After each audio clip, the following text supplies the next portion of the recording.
Mesdames, Messieurs, bonsoir ou bonjour, selon l'heure à laquelle vous nous recevez. C'est un plaisir de vous retrouver à ce rendez-vous du Forum des rédactions, cette émission que vous aimez suivre, cette émission d'analyse de l'actualité politique hebdomadaire. Et voilà, cette semaine, beaucoup d'informations ont nourri l'actualité, notamment cette rencontre du chef de l'État avec les députés de l'Assemblée nationale. Et également, cette semaine a été la semaine où nous avons été informés donc de cette mise à la retraite forcée de plusieurs officiers et sous-officiers des forces de défense et de sécurité assimilées. Et vous comprenez donc que ce sont les deux sujets qui feront le menu de ce forum des rédactions de ce vendredi 26 janvier 2024. Mise à la retraite d'office de plusieurs centaines d'officiers et sous-officiers, analyse de la situation. Et nous parlerons, si le temps nous le permet, de la consultation des groupes parlementaires par le chef de l'État. Les députés LD sont-ils méfiants?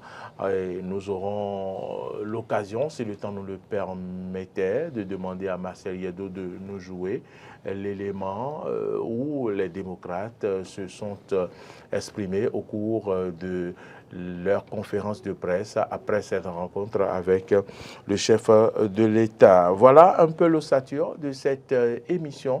Sur ce plateau, je vais vous présenter dans un court instant les débatteurs, mais avant, nous allons observer une courte pause.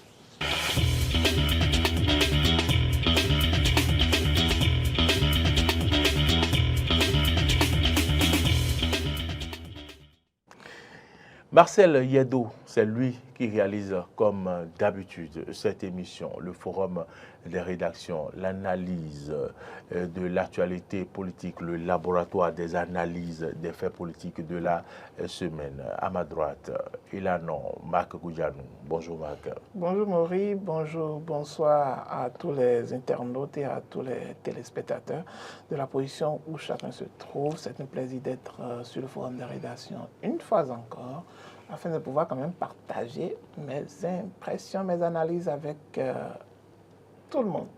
Vous êtes journaliste, vous êtes analyste politique. Merci d'avoir répondu présent à mon invitation. À ma gauche, Adrien Diomanko. Bonjour Maurice Lacroix, bonjour à toutes et à tous et bonsoir pour certains. Merci de m'avoir invité. Adrien Diomanko, vous êtes journaliste, vous êtes analyste politique. Merci d'être venu également pour ce débat. Cette semaine, la nouvelle est tombée comme un coup de massue sur la tête des concernés. Oui, mise à la retraite d'office de plusieurs centaines d'officiers et sous-officiers. En ce qui concerne les corps concernés, c'est la douane, c'est le corps des forestiers, eaux et forêts et chasse, c'est également les corps habillés, les militaires, mais aussi la douane. Tous les corps ont été passés au pays fin pour pouvoir mettre donc à la retraite certains officiers et sous-officiers. Quelle analyse peut-on faire de la situation? Je vais vous donner la parole. Adrien Diomanko, comment avez-vous accueilli la nouvelle et quel est actuellement l'état des lieux? Maurice Lacroix, c'est avec les larmes aux yeux, si je puis m'exprimer ainsi, que j'ai lu sur les réseaux sociaux cette information, l'information qui fait état de ce que le gouvernement béninois vient de mettre d'office à la retraite 1014 militaires et paramilitaires. Il s'agit de 700 militaires, 315 policiers, 30 douaniers et 29 ou 29, là, c'est 29 douaniers. Vous savez, dans un état de droit, je pense que c'est les textes que nous suivons, c'est les textes que nous respectons. J'ai cherché à mieux comprendre ce qui s'est passé parce que j'ai discuté avec certains qui sont concernés, qui m'ont dit, tous d'ailleurs, tous ceux avec qui j'ai échangé, ils m'ont dit qu'ils n'ont pas été informés de ce qu'on devrait les remercier ainsi. qu'ils ont été informés sur les réseaux sociaux comme tout le monde. J'ai dit, mais ce n'est pas possible. Est-ce qu'il y a des textes qui encadrent ça? Oui, il y a des textes qui l'encadrent. Il y a une loi qui avait été votée par les députés à l'Assemblée nationale de la 8e législature. Et que disent les tests? Que disent ces tests? Cette loi dit quoi? Après, il y a un décret d'application. Maintenant, oui, c'est vrai, ils ont été remerciés ainsi, parce que quand je parle de remerciement, quelqu'un qu'on met d'office à la retraite contre son gré, c'est parce que lui-même, il avait déjà planifié sa vie autrement, qu'il n'avait pas sollicité, demandé une retraite par anticipation, une retraite volontaire. Et là, j'ai cherché à mieux comprendre ce qui s'est passé. C'est là, selon les tests, par exemple, quand je prends le cas de la police, il y a un article de la loi qui donne plein pouvoir au directeur général de la police républicaine. Et cet article dit quoi? C'est-à-dire c'est lui qui doit concocter, qui doit préparer cette liste qu'il soumet à son ministre de tutelle. Le ministre l'envoie au chef de l'État afin que le chef de l'État puisse apposer sa signature. C'est pareil pour les eaux et forêts, la douane, ainsi que l'état-major général des armées. Et laissez-moi vous dire, des gens qui avaient déjà planifié leur vie autrement, on parle de 1074 personnes qu'on met d'office à la retraite, on les met à la retraite forcée d'un jour au lendemain. Comment ces personnes vont accueillir cette information? C'est pour moi la plus mauvaise des informations depuis 2024, janvier 2024 à ce jour. C'est une information, c'est une décision. C'est une façon de leur souhaiter une bonne année. Écoutez, cette information, c'est une décision, c'est légal, puisque j'ai suivi le porte-parole du gouvernement qui dit que c'est légal et qui est d'ailleurs assorti d'allocation, et l'allocation sera payée à partir du mois de février.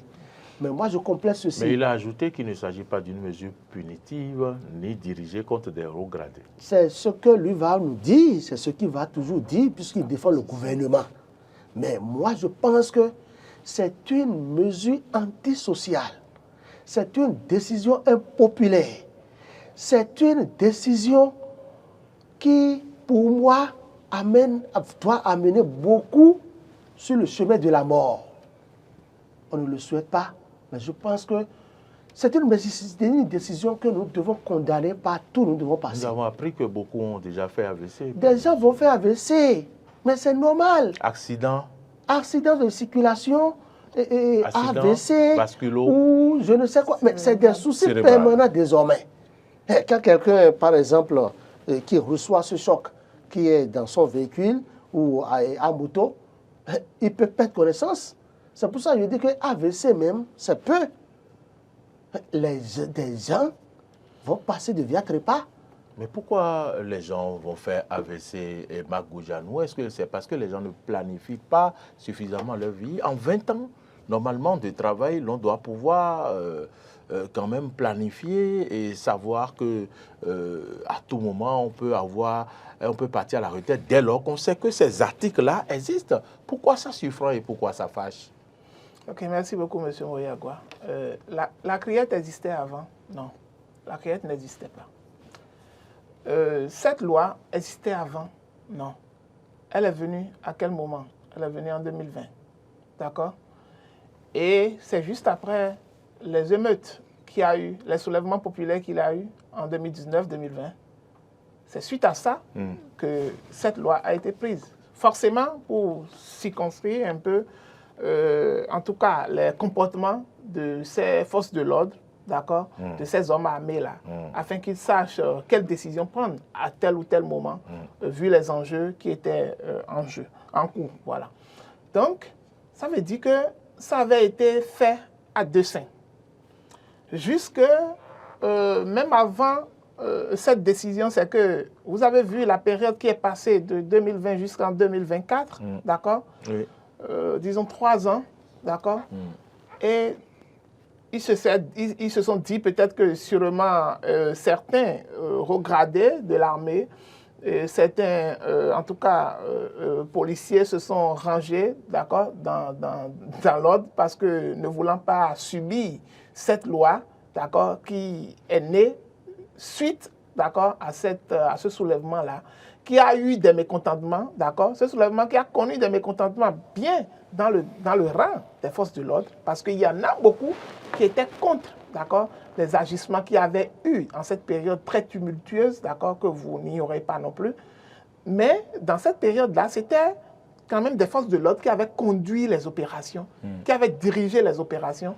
Et dans toute la hiérarchie policière et militaire, il y avait forcément parmi eux qui n'étaient pas d'accord avec cette politique-là dans le temps. Donc, cette loi les avait recadrés d'une façon ou d'une autre, où ils savaient que, à partir de cette loi, par exemple, l'on ne peut pas dire tout ce qu'on le veut, l'on ne peut pas faire tout ce qu'on le veut, sinon, c'est qu'on risquait de nous envoyer précocement à la retraite. Mais, en la période des 3 ans, ils se sont sentis, en tout cas, plus ou moins oubliés, d'accord? Ils se sont sentis oubliés, ils se sont dit, bon, ça ne va pas, mais on se contente du peu qu'on a. Parce qu'il faut reconnaître que dans les rangs des forces de l'ordre, il y en a beaucoup, d'accord, qui n'avaient plus de bureau, d'accord, qui n'allaient plus au boulot, qui restaient à la maison, bien qu'étant des forces de l'ordre. Alors que vous savez que je prends un agent de la police ou bien des forces armées béninoises, d'accord, qui a déjà 20 ans de service, par exemple. Vous imaginez le nombre d'expériences qu'il a déjà emmagasinées. Vous imaginez le potentiel que cet individu détient en matière de sécurité intérieure et de sécurité publique, d'accord? Donc, on se dit, il constitue en réalité des dangers permanents parce qu'ils ont tellement d'informations, d'accord, de telle sorte que ces informations peuvent être préjudiciables à tout homme politique ou bien à tout détenteur de pouvoir d'État à n'importe quel moment.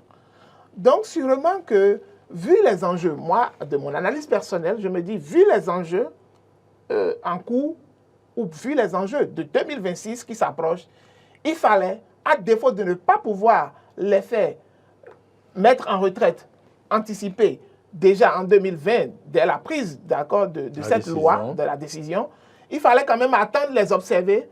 Et actuellement, dans le contexte actuel, vu en tout cas la mise en valeur de cette opposition par l'arrivée à la tête de l'opposition de Boni Yayi, d'accord, qui avait forcément en leur sein des gens qui étaient proches de l'homme, qui étaient proches de l'ancien chef d'État, qui en réalité qui ont été écartés de la gestion de la cité en tant que cadre, d'accord, de la sécurité. Donc ceux-là, en tout cas, se sont recroquevillés en eux-mêmes, d'accord, parce qu'ils ne participaient plus à rien, alors qu'ils ont des potentialités, ils ont en tout cas des valeurs à donner à la République. Donc on se dit, mais est-ce que ceux-là ne se verront pas recueillis finalement, d'accord, par les gens de l'opposition, d'accord, pour pouvoir servir peut-être autrement, d'accord. Donc tout ça, ça rentre dans la droite ligne d'une politique, d'accord, d'une politique du gouvernement, d'accord, même si aujourd'hui on veut nous faire croire que cette décision a été prise comme ça, d'accord. Les gens, ceux qui ont été choisis, ils n'ont pas été choisis à tout hasard. Ils n'ont pas été choisis à tout hasard. Pourquoi on a assisté à un nombre précis au niveau de la police républicaine, un nombre précis au niveau des forces armées béninoises, d'accord, un niveau précis au niveau de la douane, au niveau des eaux et forêts. Pourquoi ça a été fait comme ça? Ça a été fait à dessein. Mais la pratique, elle est courante dans d'autres pays, selon le porte-parole du gouvernement. Oui, c'est quoi, dans quel pays? Dans quel pays? Lorsque vous donnez l'exemple, par exemple, il ajoute que au Bénin, elle remonte à des années en arrière. Je laisse le cas du Bénin. Mais vous nous parlez de 2020, mais elle a dit que ça remonte à des années en arrière. Pourquoi l'application de ce décret d'application, par exemple, d'accord? Pourquoi c'est récent? Pourquoi il n'est pas allé remonter à un décret d'application qui existait depuis avant? Ça n'existait pas. Ça n'existait pas. Donc, du coup, on donne des exemples de pays qui en font. Les pays comme quoi? Comme le Rwanda. Le Togo. Comme le Rwanda, par exemple. Ça, c'est des exemples. Le Togo. Par exemple, de Togo. Le Togo. Le Togo, quel exemple, par exemple, on a de façon précise pour le Togo? Où un nombre assez important a été mis à la retraite comme ça. Et on ne parle pas seulement des fonctionnaires, des autres administrations habituelles. On parle des domaines très sensibles qui touchent à la sécurité intérieure et à la sécurité nationale. Ça veut dire que vous amenez encore plus de frustrés, d'accord, au sein de la République, alors que nous avons des enjeux sécuritaires qui sont en cours actuellement. Vous prenez l'enjeu sécuritaire qui concerne les attaques terroristes, par exemple. D'accord. Ce sont des enjeux qui sont là. Nous allons revenir voilà, sur ces aspects. Donc, du coup, ça a été une grosse erreur. C'est une grosse erreur qui a été commise, même si ça a des relances politiques, ça a des objectifs politiques. Je crois que ça a été une mauvaise décision qui a été prise, mis à part l'impact, d'accord, social qu'il y aura sur ces retraités, d'accord, mis à part l'impact social, non seulement sur eux, sur leurs enfants, d'accord, sur leur vie de famille, sur leurs proches également. Parce que vous ne savez pas combien parmi eux peut-être soutiennent des proches de leur famille qui, dans la morosité économique ambiante qu'on vit aujourd'hui, qui n'arrivent pas à s'en sortir. Et c'est peut-être sur ceux-là qu'ils comptent pour pouvoir s'en sortir, pour aller inscrire leurs enfants à l'école. Vous savez que chez nous, il y a cette solidarité qui existe. Où dans la famille, par exemple, tout le monde n'est pas amené à devenir cadre. D'accord? Tout le monde n'est pas amené à être grand fonctionnaire de l'État. Donc, les quelques rares qui existent dans quelques familles, ce sont ceux à qui peut-être beaucoup plus, ce sont ceux qu'on sollicite beaucoup plus pour des interventions sociales. Alors que si le gouvernement n'a pas pu quand même satisfaire la population sur le volet social sur lequel on se plaint tous les jours, où le panier de la ménagère est vide, d'accord, où les gens ont d'énormes difficultés actuellement, et c'est en ce moment précis que vous décidez d'envoyer plus de 1000 pères de famille à la retraite anticipée. C'est très grave.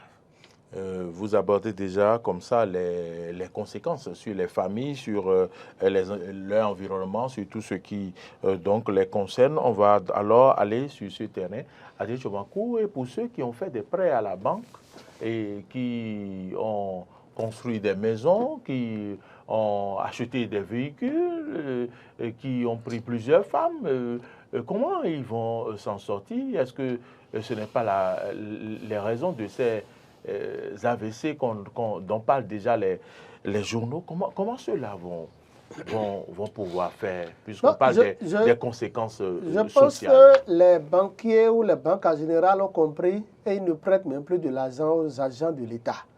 Que vous soyez agent permanent de l'État ou agent de l'État. Depuis que la loi sur l'embauche a été votée, promulguée en République du Bénin, les banques ne prêtent plus comme à la va-vite de l'argent. Je ne vous permets pas de dire de compte vérité ici. Je ne vous permets pas, je ne vous permets pas de dire de compte vérité ici.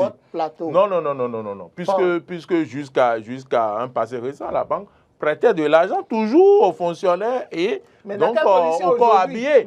Mais jusqu'à quand date votre décision, votre réformation? La banque prête de l'argent, la banque va toujours prêter de l'argent aux fonctionnaires de l'État. Mais il faut avouer que des dispositions supplémentaires ont été prises par les responsables des banques aujourd'hui, au point où il est difficile à un agent de l'État d'avoir de prêts. Parce qu'à tout moment, on peut remettre en cause votre contrat. Si nous admettons que malgré ça, les banques ont pu faire confiance à des gens parmi ceux-là qui ont été mis à la retraite forcée, comment vont-ils procéder? Oui, c'est bienvenu l'AVC. Bienvenue les cadavres qu'on peut commencer par rencontrer. On ne le souhaite pas, mais c'est une pure vérité. Vous savez, écoutez, en 20 ans de service, d'abord, cette décision qui a été prise, cette loi qui a été votée, ils sont combien de policiers à prendre connaissance de ça? Ça a été vulgarisé quand? Ça a été vulgarisé quand et où? On dit que nul n'est censé ignorer la loi. Nous sommes d'accord. Mais il faut que les gens prennent connaissance des textes qui ont été votés par ces députés de la 8e législature. Le problème est là. Tu viens au service, on te dit que c'est fini, qu'aujourd'hui on met fin à ton contrat. Vous voyez ce que je dis? Or, avant c'était quoi? Quand tu es agent permanent de l'État, tu te dis que tu es à l'abri de tout licenciement abusif, ceci. Ça fait que les gens sont intéressés à aller compétir, à tout faire pour devenir tel cadre de l'État. Donc, c'est pour dire quoi? Avec d'abord la loi sur l'embauche qui avait été votée, c'est depuis ce temps que des gens n'ont pas perçu ce qui est en train de venir. Cette loi maintenant, qui met à la retraite 1074 agents militaires, paramilitaires. Cette contre loi, leur gré. Contre leur gré, bien sûr. Cette loi, en réalité, a été votée, je dirais, ça c'est moi, ma perception des choses, contre un individu en République du Bénin. Que voulez-vous dire? J'irai dans les détails tout à l'heure, mais permettez-moi d'avancer d'abord. Même si... Contre un seul individu que nous connaissons tous. Pourquoi? Ce Mais n'est maintenant, pas un règlement de compte, quand ça même. c'est un règlement de compte. Écoutez, quand vous pensez que la loi, là, les 1075, là, remis à la disposition de leurs parents contre leur gré, que ce n'est pas un règlement de compte? C'est un règlement de compte. Le porte-parole a dit qu'il ne s'agit pas de règlement de compte. Le chef de l'État, lui, il n'est pas dans une logique de règlement de compte. Vous comprenez? Le porte-parole n'est pas des d'évangile. Patrice Talon ne connaît pas Tchatchakroubou, Baudelaire Voilà, ou X ou Y qui se trouve sur la liste. C'est vrai. Vous comprenez ce que je dis? Il y a plusieurs implications dans cette affaire. Mais c'est ceux qui proposent la liste qui règlent les comptes, vous voulez dire? C'est celui qui propose la liste ou ceux qui proposent la liste. Commence d'abord. Seulement qu'il y a des gens que Patrice Talon ne peut pas dire que lui ne les connaît pas. Talon ne peut pas dire qu'il ne connaît pas, par exemple, le général Cécile Louis Rondéon, sur qui je vais revenir tout à l'heure, si vous me permettez. Mais à l'état actuel des choses, on parle de 315 au niveau de la police. Patrice Talon ne peut pas connaître plus de ces personnes-là. Vous voyez ce que je dis? On parle de 700 militaires. Écoutez, là où nous pouvons aussi accuser Patrice Talon, c'est qu'il est le chef suprême des armées constitutionnellement. Justement, donc ça veut dire qu'il connaît suffisamment son armée. Il connaît, c'est peut-être parce que Patrice Talon veut mieux connaître l'armée, veut avoir la même mise sur l'armée, qu'il demande, je ne vous permets pas. Écoutez, je ne vous permets pas de dire ça. Je vous permets pas de dire ça. À ceux qui ont concocté cette liste ou ces listes, de les nettoyer pour qu'ils puissent mieux prendre connaissance du nombre restreint qui reste. Autrement dit, Patrice Talon n'est coupable en rien, n'est coupable de rien du moins, et c'est ceux qui proposent la liste. Parce que si vous prenez par exemple... Il n'a pas besoin de diminuer l'effectif. Il n'a pas besoin de diminuer l'effectif avant de connaître son armée. Non, s'il a envie de connaître l'armée. Je vais vous expliquer. Pourquoi il n'y a pas de règlement de compte? Pour connaître tous vos élèves, si vous êtes enseignant d'une classe, est-ce que vous avez besoin de diminuer l'effectif de la classe? Laissons même affaire de règlement de compte de côté. Est-ce que, c'est-à-dire la liste, quand vous lisez la liste et vous connaissez un peu les gens, vous pouvez à des endroits donner quitus au travail qui a été fait. Laissez-moi vous dire ça, parce que quand vous prenez ces listes, il y a beaucoup de policiers, de militaires qui ont déjà fait la prison, qui ont été poursuivis par la justice pour telle ou telle affaire. Tous ceux-là, si vous lisez bien la liste, vous analysez, vous verrez que leur nom y figure. Vous comprenez ce que je dis? Des gens qui étaient soupçonnés de, par exemple, d'atteinte à la sécurité de l'État. Il y a des gens qui sont déjà libérés par la CREET, il y a d'autres qui sont toujours en prison. Leur nom figure sur la liste tant bien au niveau de l'armée que de la police. Et aussi comment vous comprenez ce que je dis? Comment ils se retrouvent dans ces genres d'affaires? Comment ils se retrouvent dans ces genres d'affaires et ils veulent que le chef de l'État leur fasse confiance. C'est pourquoi je dis la justice peut tôt ou tard les innocenter. La police, la justice a peut-être déjà innocenté des gens parce que des gens ont recouvré leur liberté. Des gens pour de petites affaires de fraude. Oui, mais des gens qui ont opéré avec des cybercriminels. Mais il vaut mieux les mettre à la retraite et puisqu'ils prennent des droits. Là, moi je suis d'accord. Mais des innocents, des gens jeunes bénéficient de droits, n'est-ce pas? Dès leur premier jour à la retraite, ils vont percevoir des indemnités de retraite, quand tu as 750 des conditions plus ou moins mirobolantes. Quelles conditions mirobolantes? C'est que le porte-parole de comment dire, oui, le gouvernement dit là. Oui. Non, lui il est dans son rôle. Quel rôle? Il défend le gouvernement. Est-ce que quelqu'un qui gagne 800 000 francs par mois, quelqu'un qui gagne 800 000 francs, et il n'arrive pas à subvenir à ses besoins, aux besoins de sa petite famille, et de ses parents, de ses amis, avec ces 800 000 francs le mois, c'est 275 000 francs que vous allez lui donner maintenant, ça va lui suffire, puisqu'il faut diviser l'argent par 3. C'est ça qu'on appelle l'allocation. C'est ça ce que les gens vont commencer par gagner. Leur salaire là, on coupe ça en 3. Ce qui est bien dedans, c'est qu'on ne va pas attendre 2 ans, 3 ans avant de vous commencer par payer. À partir de février maintenant, si c'est les 100 000 francs qui vous revient par mois, vous allez continuer à empocher votre chose. La seule chose que nous pouvons dire, par exemple, que c'est bon dans ce qui a été aussi fait, c'est quoi?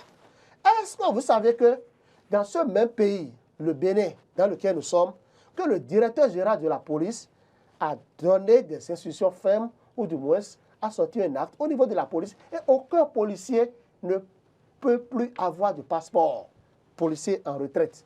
Donc je pense que ces 315 policiers qui sont désormais admis d'office à la retraite peuvent avoir librement de passeport. Je pense que cette sanction sera levée pour ces policiers parce que c'est anticonstitutionnel. C'est anticonstitutionnel. Écoutez, et pourquoi la Cour constitutionnelle n'a pas réagi? Qui a saisi la Cour constitutionnelle? Pourquoi la Cour constitutionnelle n'a pas réagi? Pourquoi la Cour constitutionnelle ne peut pas s'auto-saisir pour dire qu'il y a une décision anticonstitutionnelle qui a été prise dans la République? Pourquoi, M. Tchomakou, vous n'avez pas saisi la Cour constitutionnelle? Et vous aurez raison, parce que beaucoup ne sont pas informés. C'est anticonstitutionnel que dans un état de droit, on interdit aux policiers d'avoir de passeport. Évidemment, ce n'est pas pour lutter contre les désertions, où des gens trouvent mieux aux États-Unis ou dans des pays voisins, et ils viennent déposer leur paquetage et ils s'en vont. Ils viennent déposer leur paquetage sans autorisation. Sans autorisation. En cachette. Oui, c'est parce que l'AOF de la police aussi, il y a des failles dedans, il y a des choses, on doit reprendre ces trucs-là. Donc je pense que la décision prise par le gouvernement, bien que cette décision respecte les tests en vigueur, est une mauvaise décision. C'est une décision à revoir. C'est une décision qui rend le chef de l'État impopulaire. C'est peut-être une manière pour Patrice Talon aussi. C'est pas évident. Il va falloir voir la couleuvre. Pour le chef de l'État, une manière de dire, je ne ferai pas un troisième mandat, je ne suis plus candidat en rien, je peux faire appliquer les tests, j'agis selon les tests. Vous savez que, écoutez, Patrice Talon, il agit bien selon les tests. Si Patrice Talon a réussi à mettre en déroute des gens insoupçonnés, des gens qui sont financièrement assis dans notre pays quand ils venaient au pouvoir, c'était pour mieux gérer le pays, pour que des gens ne le dérangent pas, pour qu'il ait la même mise sur correctement les institutions de la République, comme lui-même il a toujours souhaité, les institutions de la République, tout en se basant sur des tests. Est-ce que vous vous écoutez, Adrien Tchomakou? Nous sommes en démocratie. À la loi. Adrien Tchomakou, nous sommes en démocratie et nous parlons de séparation de pouvoir. Ouais. Mais pourquoi vous parlez de même mise sur les institutions de la République alors que le Bénin a renoncé à sa démocratie? Le Bénin a renoncé à sa démocratie. La démocratie, c'est nous pratiquons la séparation des pouvoirs et vous êtes juriste. Même quand je suis juriste de formation, le premier responsable de la justice du Bénin, c'est qui? Oui, mais il n'a pas la même mise sur les institutions. C'est Patrice Talon. Il n'a pas la même mise sur les institutions. C'est vous qui interprétez ce que je dis. Donc, revoyez votre expression. Non, je ne veux pas revoir mon expression. Parce que nous sommes en démocratie. C'est la séparation des pouvoirs. C'est le principe de la démocratie. Et ne m'amenez pas à faire un coup de démocratie dans cette émission. Je pense que ce qui s'est passé, franchement parlant, Patrice Talon doit repenser les choses. Parce que jeter 1075 agents de sécurité et de défense, d'abord, c'est-à-dire, Patrice Talon est en train de donner plus de poids à l'opposition. C'est ce qui ne comprend pas au plan politique. D'expérience. Vous pensez que quand vous prenez ces 1000, même si tous les 1014 là ne vont pas se rallier au parti les démocrates ou au MPL par exemple, au moins la moitié. Moi, je suis convaincu de ce que... Vous avez lu le communiqué de MPL? Allez lire le communiqué de MPL. MPL appelle les gens à rallier. Mais écoutez, MPL a condamné cette décision. MPL avait besoin de militants, c'est ça? Cette décision de pouvoir en place. Même, je sais ce qu'il dit, même si c'est légal, et nous pensons que c'est légal, c'est antisocial. Ces députés qui avaient voté cette décision, ils ont mal agi, disons la vérité. C'est Patrice Talon même. Il doit se reprocher quelque chose. Comme quoi? Est-ce que les députés qui avaient voté cette loi ne m'avaient pas piégé? Par rapport à quoi? Par rapport à ce qu'aujourd'hui, maintenant, on a plus de 1000 Ils l'ont piégé, mais vous pensez que je vais donner la parole à Marc Goudianou. Marc Goudianou, il parle de piège, mais est-ce que vous pensez qu'on aurait pu prendre une telle décision de faire la liste, de limoger des gens sans réfléchir? Ce n'est pas une décision prise au hasard, c'est une décision mûrie. Et puisque ça aura pour conséquence, d'ailleurs, quand vous voyez la note signée, le ministre des Finances a signé, le ministre de la Défense a signé, même le ministre Tonato, je pense, a signé, et le président de la République. Donc, ça a des conséquences sur la caisse, le trésor public. Et donc, c'est une décision mûrie, n'est-ce pas? Bon, oui, c'est une décision qui a été assez mûrie entre eux, d'accord? Qui a été assez mûrie entre eux, même si c'est une mauvaise décision. Ils y ont réfléchi. Mais juste qu'ils n'y ont pas réfléchi à toutes les conséquences. D'accord? Toutes les conséquences, surtout, vous voulez dire? Oui, à toutes les conséquences, en regardant surtout le côté social de la chose. Même si éventuellement, on devait les mettre en retraite, d'accord? D'office, je crois qu'il faut forcément, en amont, une préparation psychologique. Ça, c'est le minimum qu'on puisse faire. Le minimum, là. Mais il devrait partir à la retraite. Non, je n'en disconviens pas. Mais le minimum, quand vous voulez donner une retraite d'office 30 ans de service, à des agents, 65 ans d'âge. Le minimum, les gens s'y préparent. Les gens s'y préparent et on ne leur fait pas de préparation ce n'est pas le même cas. psychologique avant qu'ils n'aillent à la retraite à 30 ans. Je suis désolé, ce n'est pas la même situation. Et le minimum qu'on puisse leur faire, c'est de faire une préparation psychologique. D'accord, vous avez constaté qu'à un moment donné, le directeur général de la police avait voulu rencontrer des agents. Oui. D'accord? C'était ces agents-là, il avait voulu rencontrer. Après, il a avorté la rencontre. Il a suspendu la rencontre, finalement. D'accord? Je ne sais pas. Puisque c'est ensemble qu'ils ont pris la décision, non? En grand cadre du gouvernement, ils ont pris leur décision. Ça veut dire que sûrement que entre eux, une chose est sûre, la liste qui a été émise, d'accord, n'émane pas seulement du directeur général de la police républicaine, n'émane pas seulement du directeur des eaux et forêts, n'émane pas seulement du chef d'état-major général seulement. Donc, sûrement qu'il y a eu également des propositions, d'accord, des orientations politiques qui ont été données en fonction de l'impact que tel ou tel peut avoir sur les décisions politiques qui seront prises maintenant ou peut-être dans l'avenir. D'accord? Donc, du coup, c'est une décision qui a été bien pensée en leur sein. Eux seuls savent les objectifs qu'ils sont en train de viser en mettant ces plus de 1000 personnes à la retraite anticipée. Quand vous les mettez à la retraite anticipée, quand on pense aux conséquences, d'accord, même parmi les députés qui ont voté cette loi-là, il y a parmi les leurs qui sont dedans, il y a les leurs qui sont dedans. Il y a des parents proches à eux qui seront dedans. Ça, c'est très sûr même. Les députés de la 8e. Oui, de la 8e. Et ils se diront, c'est vrai que nous, on l'avait fait peut-être pour pouvoir prévenir. D'accord? Est-ce qu'ils ont lu? Est-ce qu'ils savent qu'il y a un tel article, dans ce qu'ils ont voté? À tel moment. Puisqu'ils votent nuitamment. Puisqu'ils votent nuitamment, est-ce qu'ils lisent? Il y a certains qui lisent, mais il y a d'autres qui ne lisent pas. Il y a certains qui lisent, il y a d'autres qui ne lisent pas. Et parmi ces conséquences, c'est tel que je viens de le dire, vous prenez des gens qui ont acquis un maximum d'expérience, d'accord, dans un domaine donné, vous les mettez en retraite anticipée, vous ne pensez pas à leur famille, vous ne pensez pas à leurs enfants, vous ne pensez pas à leurs proches, vous ne pensez pas à comment ils vont faire face aux réalités auxquelles ils faisaient face avant. Doivent-ils penser à leur bureau également? À leur bureau, bon, ça c'est une autre parenthèse. Ça c'est une autre parenthèse, parce que tout le monde n'est pas infidèle. Donc, du coup, il faut remarquer que l'impact que ça aura, ça va amener beaucoup plus de conséquences, pas tout de suite même. C'est-à-dire on va commencer par voir des conséquences comme les AVC, les décès prématurés, tout le reste.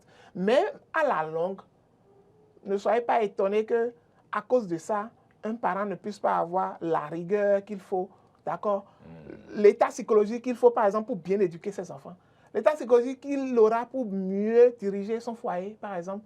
Ça aura d'impact tellement assez large que l'on ne saurait même pas citer toutes les conséquences. Aujourd'hui, maintenant, on ne peut même pas citer toutes les conséquences. C'est une décision qui a été prise, qui est une très grave décision et qui, lorsqu'on voit le fond, on se dit, c'est fait à dessein pour pouvoir atteindre une cible donnée. Néanmoins, il y en a dedans qui le méritent peut-être, tel que Adrien l'a souligné tout à l'heure, parce qu'ils avaient eu à commettre des infractions, qui avaient eu des situations devant la justice qui les auraient amenés quand même à savoir que tôt ou tard, ils feraient face à une telle décision. Mais dites-moi, dans le cas des fonctionnaires d'État, parmi les fonctionnaires d'État, il y en a qui ont eu des cas de malversation, d'accord, mais qui sont revenus, qui sont allés à la justice, d'accord, ou que la justice a innocenté, mais qui sont revenus, qui travaillent déjà, qui travaillent. Il y en a même qui n'ont pas été totalement innocentés, d'accord, mais qui sont toujours dans les couloirs du pouvoir d'État,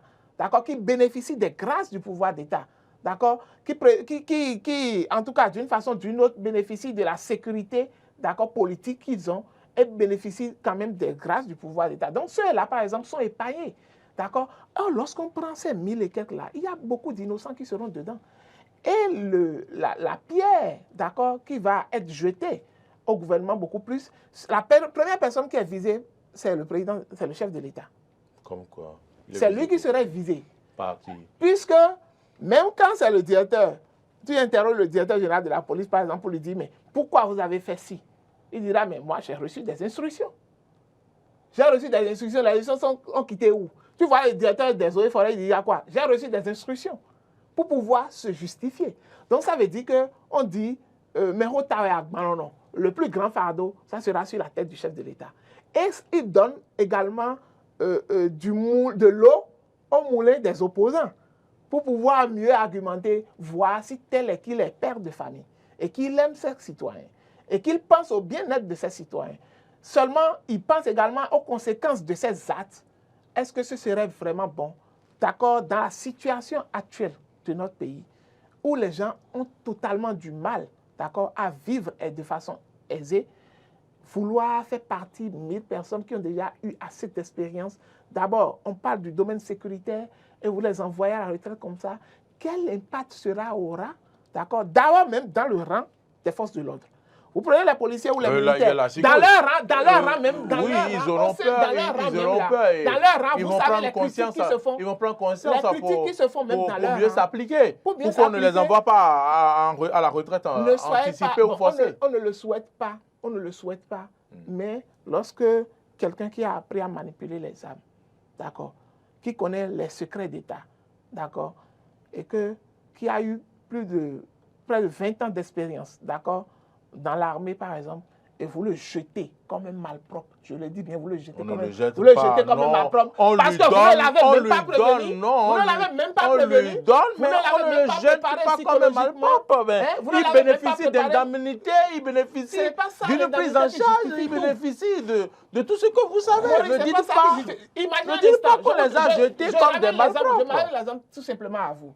Vous êtes à la télévision, vous travaillez, mais vous n'avez commis aucune infraction. Le gouvernement a dit qu'on ne doit rien leur donner. Je vous donne un exemple. Ils vont à la retraite et ils bénéficient des droits de retraite. Vous êtes un employé. Non, relativez vos propos. Vous êtes un employé du groupe ITV, d'accord? Du jour au lendemain, vous n'avez commis aucune infraction, d'accord? Vous n'avez rien fait. Vous travaillez comme un citoyen ordinaire, comme tout le monde. Mais dans le lot, de vous à moi, Adrien Tchomakou, de vous à moi, un instant, Adrien Tchomakou, de vous à moi, il y a des gens qui sont dans le lot, qui ne servent plus à rien. Soit, ils ne servent plus à rien. Je vais vous expliquer. On les a amenés à ne plus servir à rien. Non, ils ne servent plus à rien. Je vais vous expliquer. On les a amenés à ne plus servir à rien. Non, des gens qui ont volontairement eu des accidents de travail et qui sont à la maison, qui ne peuvent plus exercer, par exemple, qui ne peuvent plus faire usage de leur la locomotion, de leurs membres moteurs et tout, mais qui sont là et qui gagnent le salaire. Le gouvernement même voit qu'eux-mêmes là, ils ne peuvent plus travailler. Ça, c'est des questions sociales. Donc, s'ils ont fait 20 ans, c'est ça qui doit amener même le gouvernement à le maintenir. Exactement. Sinon, si on le mettait à la maison, il va vite mourir. Or, le gouvernement a l'obligation de protéger tout individu. Le gouvernement a l'obligation de protéger tout individu. Le gouvernement n'a pas l'obligation d'éjecter un individu qui ne sert plus à rien à la fonction publique. Qui vous dit qu'il ne sert pas quelque chose? Ce n'est pas seulement... Il n'arrive plus à aller au boulot, il n'est plus en pause. Le mail, le tibia, son cerveau travaille. Il constitue une machine. Il va faire des propositions. D'abord, c'est une marginalisation. Ce que je vais d'abord souligner, c'est quoi? quand les ministres Vous êtes concernés, farouchement contre quand cette les décision, ministres concernés ont visiblement. pris l'acte, ils ont signé. Mais j'ai dit, ça c'est quoi? Parce qu'en réalité, cette décision qui a été prise, on prend cette décision à des situations exceptionnelles. Cette décision qui a été prise, qui pour moi va rendre le chef de l'État impopulaire, doit être prise. Le chef de l'État est populaire et il va sortir par la grande porte. Patrice Talon va sortir par la grande porte, je suis convaincu de ça. Pourquoi vous dites que ça va le rendre impopulaire? Ça le rend impopulaire. C'est un test, des tests existent, il a appliqué. Allez lire ce qui Ils ont s'écrit sur appliqué les les réseaux tests, sociaux. oui, ça va passer. Allez, prenez vos caméras et allez faire... Même si on veut déguerpir des voix, au moins on les avertit à des longueurs d'avance avant. Même si on veut déguerpir des voix, mais quand même, un fonctionnaire d'État, on l'avertit même pas, on le dégage du jour au lendemain, sans le prévenir même. C'est très grave. Monsieur Mori, c'est du n'importe quoi. C'est lorsque nous avons c'est lorsque un État, pas nous, écoutez, hein, c'est lorsqu'un État, je précise que ce n'est pas le Bénin, c'est lorsqu'un État a des problèmes de finances publiques pour payer les gens, qu'on procède à des dégraissements, qu'on met en application cette décision. Première hypothèse. Mais ce n'est pas ça ici. Nous n'avons pas de problème de finances publiques. On n'a pas de problème public parce qu'on est en train de recruter. Vous avez discuté avec le ministre des Finances. On recrute pas, non? Vous ne voyez pas les recrutements. Les enfants, ils sont 1200 à sortir en décembre. 1200 policiers. Il y a 700 qui sont en formation qui vont sortir dans 4 mois. Oui, mais ceux qu'on recrute sont des jeunes tonitruants. Donc il faut mettre à l'écart ceux qui viennent. Une chose est claire, nous n'avons pas de problème. Ce n'est pas ceux qui ont des expériences qui doivent les former. Vous permettez une minute. Nous n'avons pas de problème de finances publiques pour payer les salaires au Bénin. Secondo, c'est lorsqu'il y a des soupçons de coup d'État. Écoutez bien, hein, je pèse bien mes mots. C'est lorsqu'il y a des soupçons de coup d'État. Atteinte à la sûreté de l'État. À la sûreté de l'État. Qu'on procède à de telles décisions. Que, selon les renseignements que le chef de l'État détient, ces renseignements qu'on envoie au chef de l'État, on dit telle ou telle personne sont concernées, sont ceci, sont ceci. Bon, là, il faut les mettre d'office à la retraite pour pouvoir les désarmer. Vous comprenez ce que je dis? Parce que quand tu as désarmé, tous les attributs de l'État, on te retire tout. Tu ne peux plus agir militairement. Vous voyez ce que je dis? Donc, dans l'un ou dans l'autre cas, il n'y a pas ça. Ici, pourquoi je dis... Ce n'est pas une décision punitive. Ils ont droit à des avantages selon le dit, selon les dires du porte-parole du gouvernement. On divise ton salaire en 3. Ça les surprend, c'est tout, mais ça va passer. Ils vont s'habituer. Grand communicateur de son État lui-même, il est conscient de ce que cette décision, elle est bancale. Disons, c'est une vérité. Très bien. Mais il doit justifier l'injustifiable. Seulement que pour justifier l'injustifiable, c'est compliqué. Il n'a qu'à revenir nous parler à la télé. Si nous avons des problèmes de finances publiques, on n'a pas ce problème-là. Donc, gardez les gens pour le moment. Écoutez, quand je prends par exemple, quand les gens parlent, on dit que c'est le général, c'est le Rouléon qui était visé, Mais Rouléon était à la maison depuis 7 ans. On n'a fait que acter sa mise à la retraite forcée. Oui, mais... Quelqu'un qui, on ne peut pas tout vous dire, qui a œuvré pour la paix dans ce pays, on le met à la maison. Très utile. Il est utile. Mais c'est-à-dire, c'est des policiers de grande valeur que Patrice Talon doit entretenir. Regardez, quand je prends ces militaires, il y a des gens qui ont trop de valeur dedans. On doit entretenir, qui doivent continuer à partager leur expérience. Moi, je pense que quand on est dans l'armée ou quand on est policier, c'est après 20 ans que vous êtes très bien mûr pour pouvoir donner le meilleur de vous-même à votre peuple. Mais dans tout ce lot, Adrien Tchoumakou pense que, pas Adrien Tchoumakou, Marc Goudianou pense qu'il y a des gens qui ne vont pas trop souffrir comme les douaniers. Bon, je dis, bon, de façon équitable, par exemple, de façon équitable, c'est vrai. Lorsque vous prenez dans tout le lot, bon, osons le dire, lorsque vous prenez dans tout le lot là, d'accord. Ils ne sont d'ailleurs que 30. Voilà, ils ne sont pas exactement. Les douaniers, ils sont combien parmi le lot? Vous prenez le lot de 700 policiers, vous prenez le lot des militaires, par exemple. Mais pourquoi il y a à peine 30 douaniers. D'accord. Donc, d'abord, parmi les douaniers, ils ne feront pas AVC. Ils ne feront pas AVC. D'accord. Tout le monde le sait. C'est maintenant. Ils sont immunisés. Les douaniers sont immunisés contre les AVC. C'est sous Talon que les choses sont en train de changer. Sinon, les plus riches de la République, les douaniers, ils font partie. M. Moni Agua, ils ont des réserves. Parmi même ce lot de douaniers, d'accord, vous allez constater qu'il y a beaucoup de colonels. D'accord? Il y a des colonels dedans, d'accord? Il y a des inspecteurs dedans. Qui ont déjà des fermes, qui ont déjà donc... C'est juste pour leur permettre d'aller prendre de l'air. Quelle ferme? On est au Bénin, on est tous au Bénin, non? Est-ce que vous savez... Ceux-là, je ne pense même pas à ceux-là d'abord. Parce que même s'ils se basent sur les biens qu'ils ont déjà acquis, d'accord? Je ne dirais pas entre griffes, ils ont déjà acquis de la façon dont ils peuvent là. De la façon dont on sait comment les douaniers arrivent à acquérir leurs biens là. Ils ont des avantages bien reconnus par l'État. Vous pensez que c'est seulement tout le monde a des avantages? Je vous en prie, ceux qui commettent des impairs sont enfermés immédiatement et vous n'allez pas me dire qu'il n'y a pas beaucoup de douaniers dans nos prisons. On est bien dans la même République. On n'est pas dans la même République. C'est vous qui êtes dans une autre République. C'est vrai qu'il y en a parmi eux qui seront touchés parce qu'ils ne s'attendaient pas à ça. Mais dans tout le lot là, d'accord, je veux même moins penser aux douaniers, honnêtement parlant. Je veux même moins penser à eux. Je pense aux pauvres policiers, d'accord, je pense aux pauvres militaires. C'est vrai que même parmi les militaires, dans le lot, parmi eux-mêmes, il y en a d'autres qu'on sait qui ils sont. Et on sait ce qu'ils ont eu à faire. Il y en a même, ce n'est pas sur les plateaux de télévision et de radio, on vient dénoncer ici le fait que des militaires rentrent de mission et n'arrivent pas à percevoir tous leurs frais de mission parce qu'il y a des hauts gradés de l'armée qui essaient quand même de pouvoir prendre des commissions sur des frais de mission et autres, par exemple. Donc, dans tout le lot là, il y en auront parmi eux quand même qui sont quand même à l'abri du besoin, d'accord? Mais dans le lot également, n'oublions pas qu'il y en a qui seront assez touchés par cette décision, qui seront assez impactés par cette décision. C'est parce que c'est comme je prends le lot des douaniers, par exemple, où c'est des gens, même après l'arrivée du régime Talon, ils ont déjà vu leur recette un peu restreinte, d'accord? Ils n'ont plus la largesse, par exemple, avec l'arrivée de, comment on appelle? Bénin Contrôle, par exemple, et autres. Ils n'ont plus cette largesse, par exemple, d'avoir tous les atouts qu'ils avaient, d'avoir toutes les opportunités qu'ils avaient en temps. Donc, ça veut dire que leurs ressources étaient devenues un peu limitées. D'accord? Et ils ont déjà commencé à faire d'autres calculs parmi eux. Alors que même dans tout le lot de 1000, ils ne sont que 30.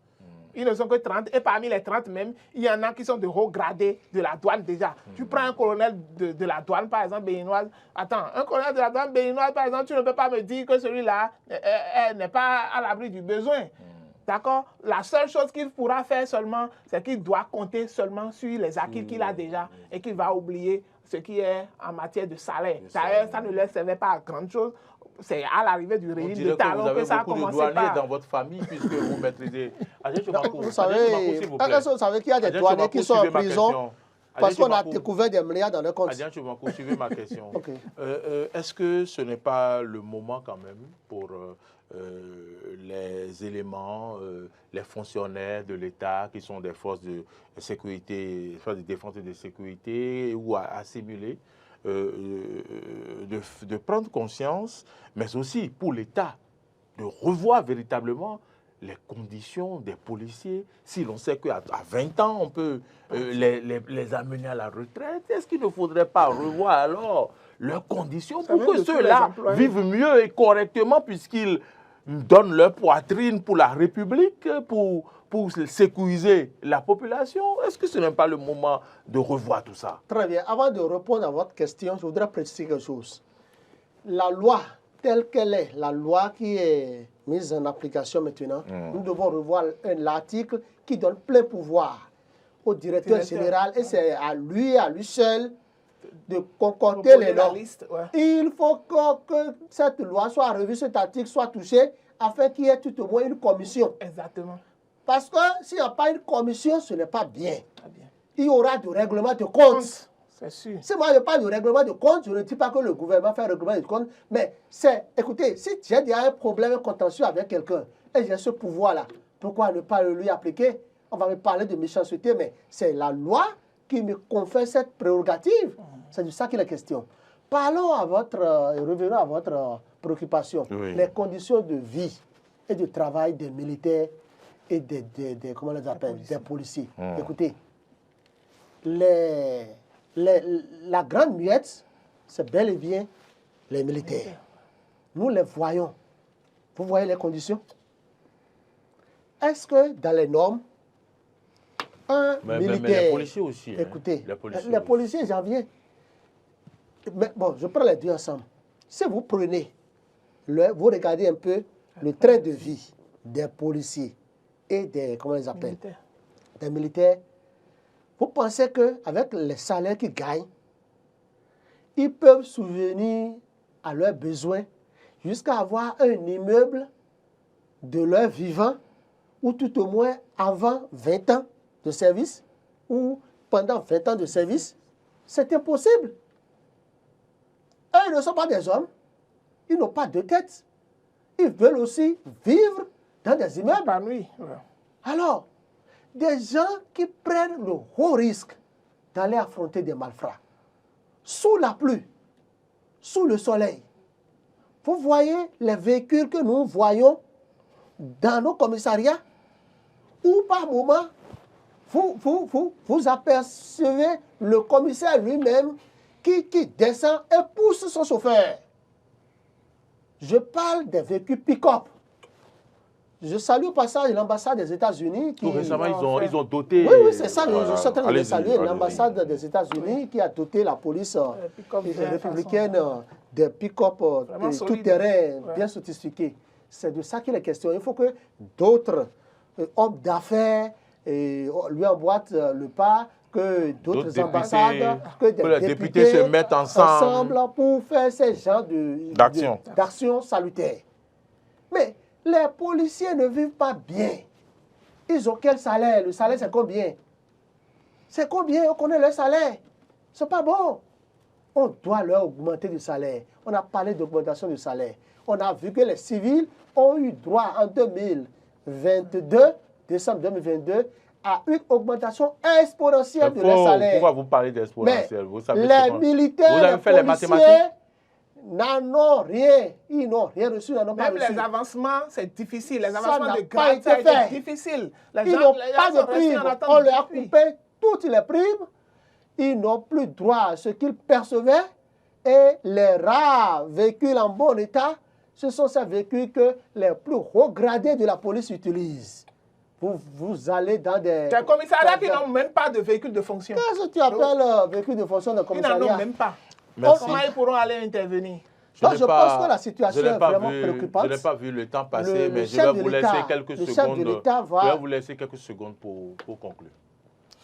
En conclusion, je voudrais prier le président Patrice Talon de savoir que s'il doit effectivement sortir par la grande porte, tout dépendra de lui.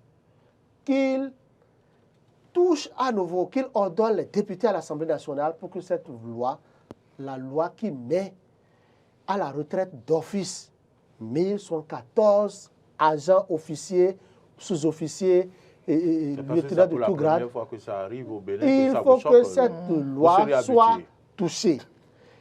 Que ceux qui sont mis à la retraite de force, qu'ils sachent que la vie est encore devant eux. Il n'y a pas à se décourager. Je leur souhaite courage, bon vent. Si vous dites que votre avenir est encore devant vous, même si vous avez déjà fait 20 ans de service, c'est que vous allez encore vivre longtemps. C'est très important. Sinon, vous allez faire AVC, vous allez mourir, les soucis vont vous emporter, vous allez devenir fou. Je ne vous le souhaite pas. Portez-vous bien et que Dieu nous accompagne. Amen. Marc Goujano. Bon, moi j'aimerais qu'on conclue en exhortant le chef de l'État qui est le chef de famille de toute la nation de bien vouloir apporter cette décision et de renvoyer la balle vers l'Assemblée, qu'on puisse modifier cette décision pour qu'une commission soit mise en place pour pouvoir étudier de long en large cette liste-là. Comme ça, on saura que ça a été fait vraiment dans de bons cadres. D'accord, dans de bons cadres. Donc vous lui demandez de réviser la Constitution alors? Non, pas quand même, pas la Constitution. Ce n'est pas la Constitution qui a instauré cette loi, ce n'est pas la Constitution. Ce n'est pas dans la Constitution? La Constitution, M. Bory-Agua, non.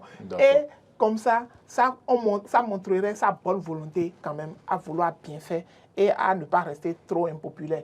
L'autre chose, c'est d'inviter les familles de ceux qui sont touchés par cette décision à pouvoir soutenir les leurs, d'accord, surtout les soutenir psychologiquement, parce que là, le plus grand choc qu'on reçoit, c'est le choc psychologique. Et quand le choc est psychologique et assez fort, parfois, on n'arrive pas à tenir et à les soutenir, surtout leurs femmes et leurs enfants, à ne pas leur jeter la pierre, à ne pas les juger d'incapables aujourd'hui, alors qu'entrant, ils avaient été quand même capables de pouvoir prendre soin de vous. Et aussi à leurs amis, à tout le monde de pouvoir les soutenir pour qu'ils s'en sortent, sinon c'est très difficile. On ne le souhaite à personne. Parmi tout cela, nous avons des amis, nous avons des frères, nous avons des parents. Oui, quand même, cette décision est une décision qui touche et qui fait peut-être froid dans le dos. Mais comme l'ont dit les analystes politiques, nous souhaitons beaucoup de courage à tout cela et que les choses iront mieux. Nous espérons que vous avez suivi cette émission avec beaucoup d'attention et que vous avez également à votre niveau pu faire la part des choses afin de voir ce qui peut être fait pour que les choses s'améliorent, ces situations difficiles ne soient plus vécues. Madame, Messieurs, merci de nous avoir suivis. Marcel Yedo était à la réalisation de cette émission et Alé Alou était au son. Martin Toysé à la diffusion. Modeste Mondé-Kondi, c'est le community manager. C'est grâce à lui que vous nous suivez sur nos différentes plateformes, Facebook et YouTube, mais également sur notre site internet www.bele-eden.tv. C'était Adrien Tchomakou à ma gauche. Merci Adrien Tchomakou. Sans plaisir. À ma droite, c'était Marc Goudiano. Namasté. Merci Marc. Merci. Bon week-end à toutes et à tous. Partagez l'émission et puis au plaisir. À bientôt.